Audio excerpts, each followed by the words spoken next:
დღეს ჯუდეოკაციაზე ჩვენ ვამხელთ იმ საშიშ მორალურ ტოლფასობებს, რომელსაც ევროკავშირი ავრცელებს, როდესაც სანქციებს უწესებს ის ისრაელის ორგანიზაციებს, რომლებიც ებრაულ თემებს იცავენ და ამავდროულად მათ ჰამასის ტერორისტებთან ერთ კონტექსტში განიხილავს. ჩვენ დეტალურად განვიხილავთ სათაურების მიღმა არსებულ ფაქტებს, იუდეასა და სამარიაზე მიმართული პოლიტიკური კამპანიას და აგიხსნით, რატომ არის ბრძოლა ისრაელის ისტორიული ბირთვისთვის დღეს უფრო მნიშვნელოვანი ვიდრე ოდესმე. მოგესალმებით ჯუდეოკაციაზე JNS TV-ზე. ჩემი სახელია ჯოშ ჰასტენი, JNS News-ის კორესპონდენტი. მოდით პირდაპირ საქმეზე გადავიდეთ. Kayla Kalla, ევროკავშირის საგარეო საქმეთა და უსაფრთხოების პოლიტიკის უმაღლესი წარმომადგენელი და ევროპული კომისიის ვიცე-პრეზიდენტი, ამ კვირაში X-ზე შემდეგ განცხადებას ავრცელებს. ევროკავშირის საგარეო საქმეთა მინისტრებმა ახლახან მისცეს თანხმობა ისრაელელი დასახლებულების წინააღმდეგ სანქციების დაწესებაზე, რომლებიც ძალადობას ახორციელებენ ეგრეთო ძველო პალესტინელების მიმართ. ასევე შეთანხმდნენ ახალ სანქციებზე ჰამასის წამყვანი ფიგურების მიმართ. უკვე დრო იყო, რომ ჩიხიდან შედეგზე გადავსულიყავით. ექსტრემიზმს და ძალადობას შედეგები მოჰყვება. ეს არის პოსტი. ევროპული კავშირი, ანუ ევროკავშირი, სანქციებს აწესებს ძალადობრივ ეგრეთ წოდებულ დასახლებულებს და ჰამასს. ორივეს წინააღმდეგ სანქციები ზუსტად ერთდროულად გამოცხადდა. სხვა სიტყვებით რომ ვთქვათ, ისრაელის დასახლებულები იგივეა, რაც ჰამასი, ტერორისტული ორგანიზაცია, რომელიც ათასობით ადამიანის მკვლელობაზეა პასუხისმგებელი. იმავე წინადადებაში, როგორც 500,000 ებრაელი, რომლებიც ცხოვრობენ ისრაელის სახელმწიფოსა და ებრაელი ხალხის უძველეს ბიბლიურ ისტორიულ ბირთვში. ხედავ, რამდენად შეშლილია ეს. ეხლა შეიძლება თქვა, კი, მაგრამ დასახლებულთა ძალადობა ცუდია. რატომ არ უნდა გავკითხოთ ეს? როგორც უკვე კვირებია ვსაუბრობთ, დასახლებულთა ძალადობის ნარატივი არის უცხო ქვეყნების მიერ დაფინანსებული კამპანია, რომელიც ამ ცხოვრებლებსა და ისრაელის სახელმწიფოს უმიზნებს. ეს თანამედროვე სისხლის ცილის წამებაა. ნება მომეცით აგიხსნათ, როგორ არის სანქციების შესახებ ეს ამბავი პოლიტიკური და არა რეალობაზე დაფუძნებული. ეს ის ჯგუფებია, რომელსაც ევროკავშირი სანქციებს უწესებს. ამან ორგანიზაცია ნახალა მოძრაობა და მისი თავმჯდომარე დანიელ ვაისი, რომელსაც ფათაშორის ჩვენ ამ გადაცემაში ინტერვიუ ავუღეთ, Shomer Yuden Shamron და მისი ყოფილი აღმასრულებელი დირექტორი ავიხაი სუსია, რეგავიმის ორგანიზაცია და მისი აღმასრულებელი დირექტორი, მადირექტორი მაიორ დოიჩი. ჩვენ გვყავდა ნაომი ლინდერხანი რეგავიმიდან ამ გადაცემაში. აბა, რა არის სიმართლე ამ ორგანიზაციებზე? არც ერთი მათგანი ძალადობასთან არანაირად არ არის დაკავშირებული. მაშინ კიდევ ერთხელ ვიტყვი, არც ერთი მათგანი არ არის ჩართული ძალადობაში. დამორჩა. ამანა ჩართულია მშენებლობაში. Shomer Yuden და Shamroni ეხება თემებისა და ფერმების დაცვას. რეგავიმზე ახლავე ვისაუბრებთ. კიდევ ერთხელ ეს ჯგუფები ძალადობასთან კავშირში არ არიან. ეს არის მტკიცებულება, რომ ეს პოლიტიკური კამპანიაა და რეალობაზე არ არის დაფუძნებული. ისინი ამბობენ, რომ სანქციებს აწესებენ ძალადობრივ დასახლებულებზე, მაგრამ მათ სიაში არიან პროისრაელური სანდო ორგანიზაციები, რომლებიც მხარს უჭერენ ებრაელთა უფლებას იცხოვრონ იუდეაში. სასაცილოა, რომ რეგავიმი სინამდვილეში არის ჯგუფი, რომელიც ამხელს ევროპულ კავშირს პალესტინის ადმინისტრაციის ბრმად მხარდაჭერაში. რეგავიმი ასევე ის ჯგუფია, რომელმაც დაამტკიცა, რომ მთელი კამპანია დასახლებულთა ძალადობის შესახებ თაღლითობაა. ეს იგივე ჯგუფია, რომელსაც სანქციები დაუწესეს და დასახლებულთა ძალადობაში დაადანაშაულეს. მეგობრებო, ამას ვერც კი მოიფიქრებდით, რომ სკეცადათ. რეგავიმმა უპასუხა და თქვა: ჩვენთვის საამაყოა, რომ ევროპის კავშირმა აგვირჩია და ისრაელის მიწის დამცველთა საპატიო სიაში შეგვიყვანა. ეს აბსოლუტურად სიმართლეა. ეს ორგანიზაციები მართლაც საოცარ საქმეს აკეთებენ. აქ ძალადობრივ ქცევას ვერ ნახავთ. რეგავიმმა გააგრძელა. 2000 წლეულის განმავლობაში ვამხელდით ევროპის კავშირის მიერ პალესტინური ტერორისტული სახელმწიფოს შექმნაში ჩადებულ მასიურ დაფინანსებას. კანონისა და საერთაშორისო შეთანხმებების დარღვევით, მათ შორის მილიონობით ევროპელი გადამხდელის ფულის გადამისამართება, ებრაული ხალხის ეროვნული მიწების არალეგალურ მშენებლობაზე და ტერორიზმის ხელშემწყობი ორგანიზაციების მხარდაჭერა. ისრაელისა და ისრაელელთა მტრების გულისრომის მიუხედავად, სასამართლოებმა არაერთხელ დააკმაყოფილეს ჩვენი სარჩელები. მასობრივად არალეგალური მშენებლობისა და მიწის მიტაცების წინააღმდეგ და დაადგინეს, რომ კანონი უნდა აღსრულდეს. რეგავიმმა დაამატა, რომ ცთარი და ანტისემიტური კამპანიების მიუხედავად, რომლებიც დასახლებების ძალადობას ეხება, ჩვენ მუდმივად ვაქვეყნებთ ფაქტებსა და უტყუარ მონაცემებს. ისრაელის თავდაცვის ძალების ჯარისკაცების, იუდეისა და სამარიის ებრაული თემების და მთლიანად ისრაელის სახელმწიფოს კეთილი სახელის დაცვა. ჩვენი გაჩუმებისა და იუდეასა და სამარიაში სიონისტური რევოლუციის ჩახშობის მცდელობა, რომლის აქტიური და საამაყო ნაწილი ჩვენი კვლევები და პოლიტიკის ფორმირებაა, მხოლოდ სიამაყით გვავსებს, დრაკონული სანქციებით. ჩვენ ვფიცავთ, რომ გავაგრძელებთ მუშაობას ჩვენი სამშობლოს ყველა ნაწილში მმართველობისა და სუვერენიტეტის აღსადგენად. ჩვენ ვართ ისრაელი. ახლა კი გადავხედოთ ამ ვიდეოს რეგავი მისგან. ჩვენი გაჩუმების მცდელობა სანქციების გზით არის თავად ევროკავშირის საფუძვლების ღალატი. რეგავენი არის კლებითი ანალიტიკური ცენტრი და პოლიტიკის ინსტიტუტი, რომელიც ახორციელებს სამართლებრივ ქმედებებს, რათა აიძულოს ისრაელის სახელმწიფო დაიცვას ჩვენი სასიცოცხლო ეროვნული ინტერესები კანონით, უფლებით და უშიშრად. რეგავიმისა და საკვანძო ფიგურების წინააღმდეგ სანქციების გამოცხადებით ერთდროულად ჰამასში, ტერორისტულ ორგანიზაციაში, რომელიც არსებობს მხოლოდ ებრაელების მკვლელობისა და ახლო აღმოსავლეთში ერთადერთი დემოკრატიის განადგურების მიზნით. ევროკავშირმა აჩვენა თავისი ნამდვილი სახე. რეგავიმი გააგრძელებს ევროკავშირის აღმაშფოთებელი ჩავევის, ტერორისტული ორგანიზაციების მხარდაჭერისა და საერთაშორისო სამართლის დარღვევის მხილებას.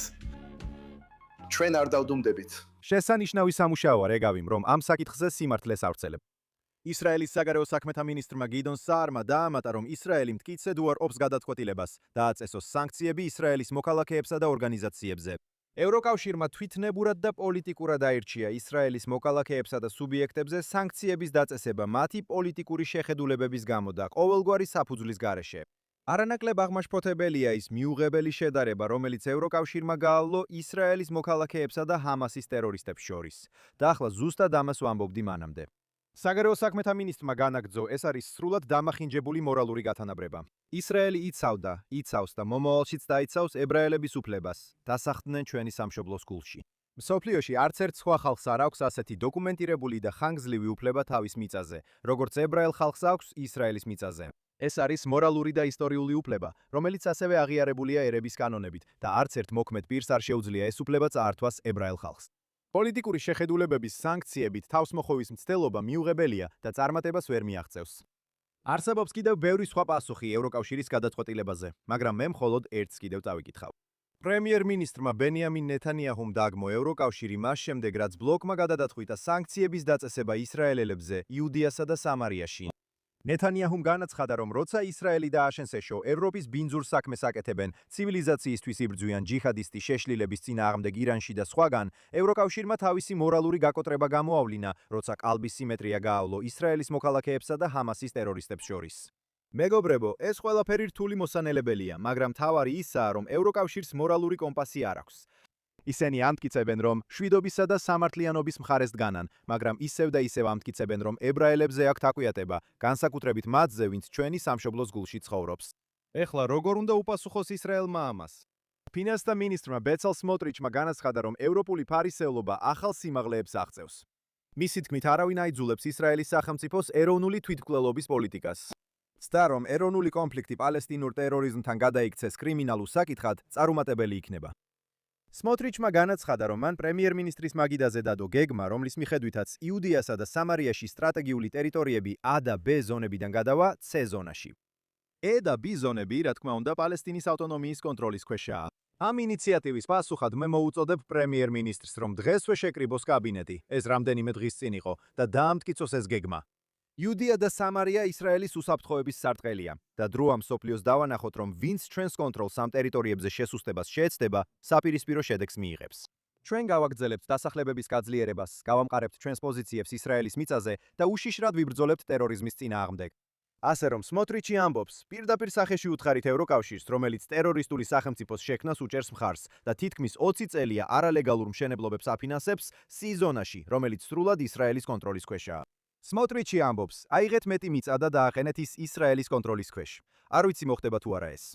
სუვერენიტეტზე ბევრჯერ გვისაუბრია. მე ვამბობ, ნუ დაელოდებით ასეთი ანტი-ისრაელურ განცხადებებს. ჩვენ ახლახან აღვნიშნეთ იერუსალიმის დღე აქ ისრაელში გასულ კვირას. 59 წელი გავიდა მას შემდეგ, რაც ისრაელმა გააერთიანა იერუსალიმის ქალაქი. 59 წელი გავიდა მას შემდეგ, რაც დაუბრუნდით ჩვენს წინაპართა სამშობლოში. ახლა დროა სრული სუვერენიტეტისთვის, იუდიასა და სამარიაზე. როგორც კი ჩვენს უფლებებს დავამტკიცებთ, ამ განცხადებებს აღარ ექნება მნიშვნელობა. დადგა დრო, ერთხელ და სამუდამოდ ვთქვათ, რომ ეს მიწა ჩვენია. გავაგრძელოთ, ანუ ეს ყველაფერი ერთმანეთთან არის დაკავშირებული, მაგრამ როგორც Palestinian Media Watch-მა გამოავლინა, პალესტინის ადმინისტრაცია არასდროს უშვებს შანსს, რომ ტერორისტი მკვლელები გაადიდოს. ტერორისტებს იმდენად დიდ პატივს სცემენ, რომ მათთვის სპეციალური ეროვნული დღესასწაულიც კი აქვთ, რომელსაც პატიმრების დღე ეწოდება. ეხლა რა არის პატიმრების დღე? ეს რეალურად არის დღე, როცა ტერორისტების მიერ ჩადენილ კვლელი თავდასხმები აღინიშნება და ზეიმობენ. სხვათა შორის, სად არის ევროკავშირი ამ ყველაფერში? რატომ არ გაუკიცხავთ მათ ეს ეგრეთ წოდებული პატიმრების დღე? ეხლა ნუ დაკარგავთ დროს მათგან განცხადების მოლოდინში. როგორც არ უნდა იყოს, ახლახან გამოვიდა ახალი PMW-ის კვლევა სახელწოდებით როგორ ტვინს ურეცხავს პალესტინის ადმინისტრაცია პატარა ბავშვებს, რომ ტერორისტი მკვლელები აღფრთოვანებით აღიქვან. ტერორისტების დღის ან პატიმრების დღის აღნიშვნისას, როგორც ამას პალესტინის ადმინისტრაცია უწოდებს, პალესტინის სკოლები აქტიურად ეწევიან პალესტინელი ახალგაზრდების ტვინის რეცხვას, რათა მათ ტერორისტი მკვლელები საკუთარ გმირებად და მისაბაц პიროვნებებად აღიქვან.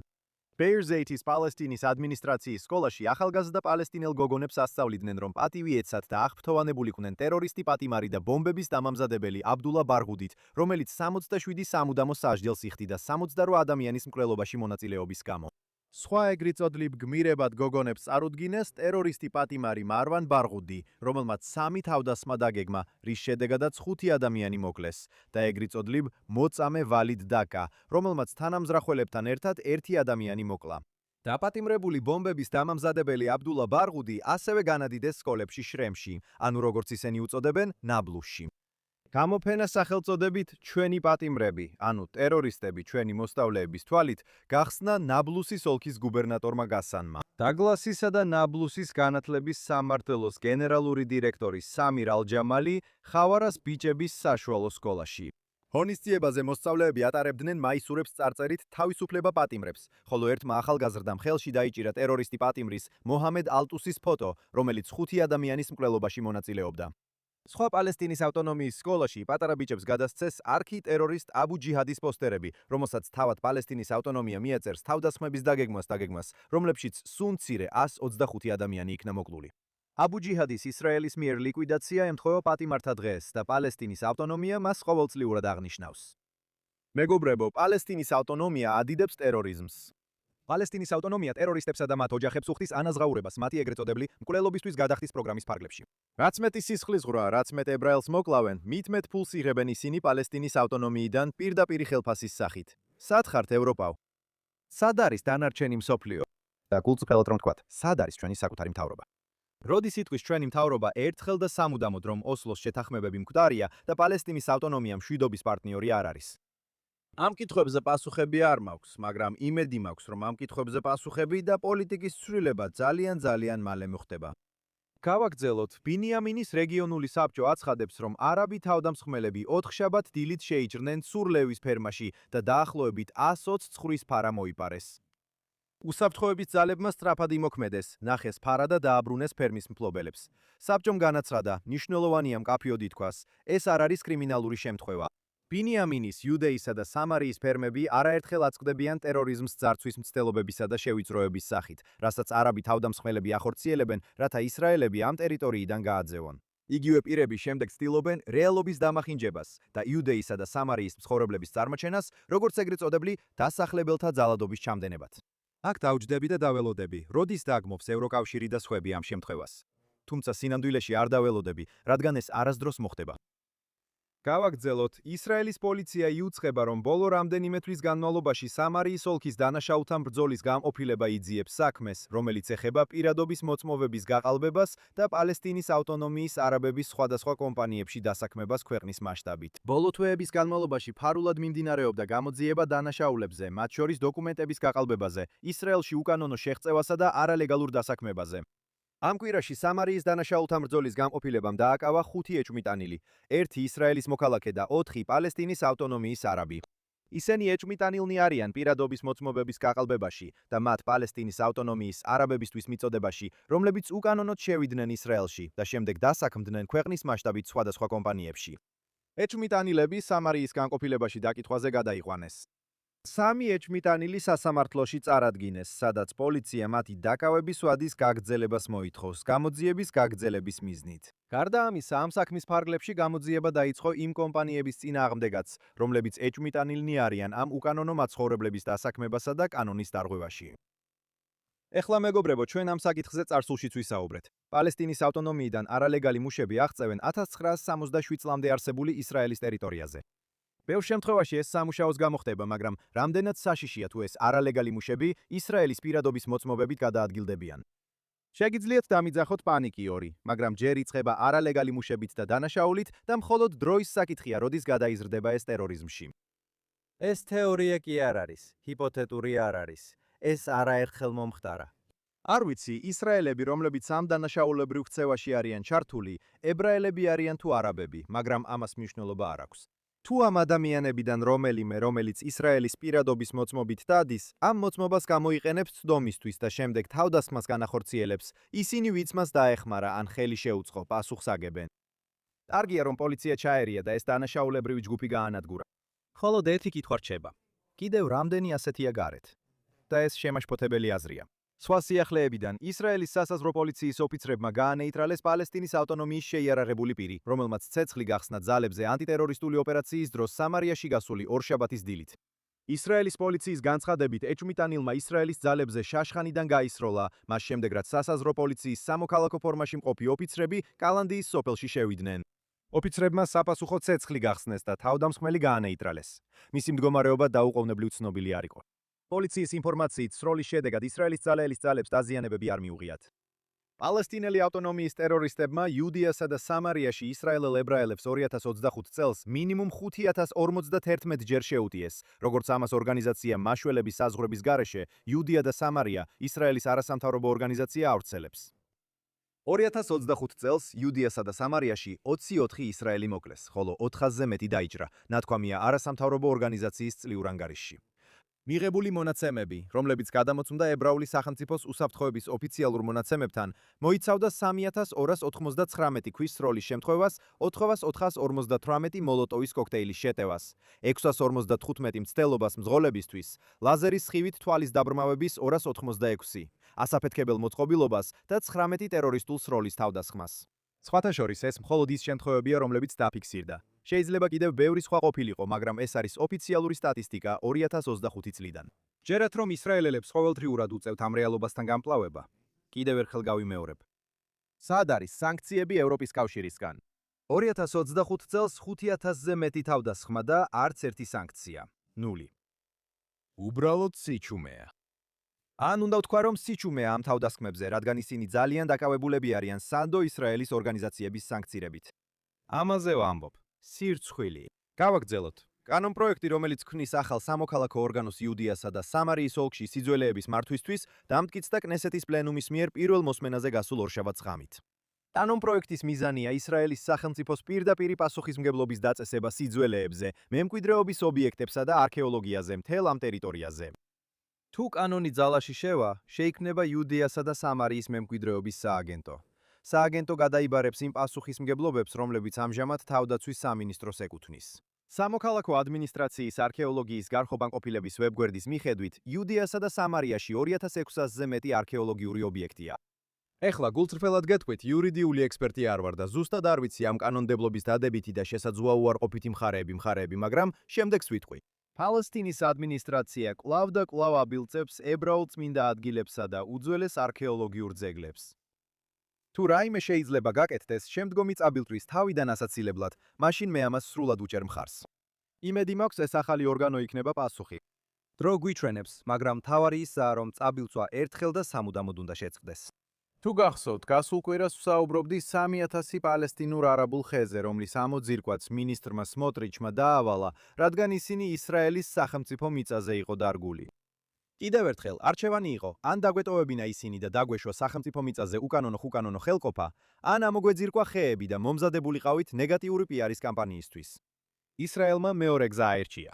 და რა თქმა უნდა, როგორც მოსალოდნელი იყო, ყალბ პალესტინის ადმინისტრაციის სიახლეებსა და სხვა ადგილებში ყველგან დაგმეს ეს ქმედება. აშშ-ში ამერიკულ ისლამური ურთიერთობების სისაბჭომაც კი CARE დაგმო ხეების ამოძირკვა. მათ განაცხადეს, რომ ათასობით პალესტინური ხის დაგეგმილი ამოძირკვა უფრო ფართო კამპანიის ნაწილია, რომლის მიზანია პალესტინური ყოფნის წაშლა, მიწის მიტაცება და სიცოცხლისუნარიანი პალესტინური სახელმწიფოს შექმნის შეუძლებლობა. ეს ქმედებები არღვევს ადამიანის ძირითად ღირსებასა და საერთაშორისო სამართალს. პირველ რიგში ნებამომეცით თქვა, რომ ყველაფერი, რაც ხელს უშლის პალესტინის ადმინისტრაციის მიერ მართული ტერორისტული სახელმწიფოს შექმნას, ჩვენ სტრატეგიულ და ბიბლიურ გულში დადებითია.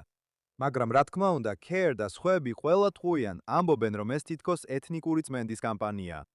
და როგორც ვიწინასწარმეტყველე, არსად არ ახსენებენ, რომ ეს ხეები უკანონოდ იყო დარგული სახელმწიფო მიწაზე. რა თქმა უნდა, ისინი არ ითვლიან, რომ ეს ყველაფერი კარგად დაფინანსებული ანტიისრაელური კამპანიის ნაწილია.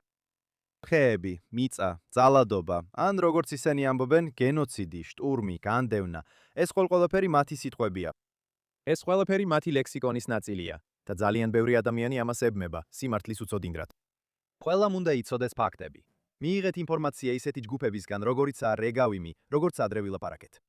თუ ევროკავშირი მათ სანქციებს უწესებს, უნდა იცოდეთ, რომ სინამდვილეში ყველაფერი პირიქითაა და სწორედ ეს ჯგუფებია, რომლებიც სიმართლეს ავრცელებენ.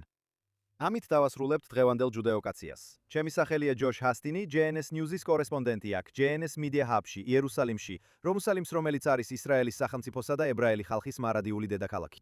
მინდა მადლობა გადაუხადო JNS TV-ის კულისებში მომუშავე ადამიანებს. პროდიუსერ ბარბარა ხანიმოვს, ინჟინერ არნ ვოგალანდერს, ზახ სიკერმანს, რაიან ლისტს და ჩვენი სადგურის მენეჯერს, იური სვერცკის. მადლობა ჩვენს ვიდეო მონტაჟისტ კისენია პელაშენკოს. დიდი მადლობა რომ შემოგვიერთდით JNS TV-ზე. დარწმუნდით რომ ეწვევით JNS TV-ს ამ შესანიშნავი პროგრამებისთვის, რომლებიც იერუსალიმიდან გამოდის. ნახეთ ჩვენი ყველა გადაცემა. მოგცეთ სუპერ მადლობა. გამოიწერეთ და აუცილებლად ეწვიეთ jns.org-ს, რომ მიიღოთ ყველა უახლესი ახალი ამბავი ისრაელიდან, ახლო აღმოსავლეთიდან და მთელი ებრაული სამყაროდან. შეხვედრამდე მომავალ კვირას აქ, Judeocation-ზე, JNS TV-ზე.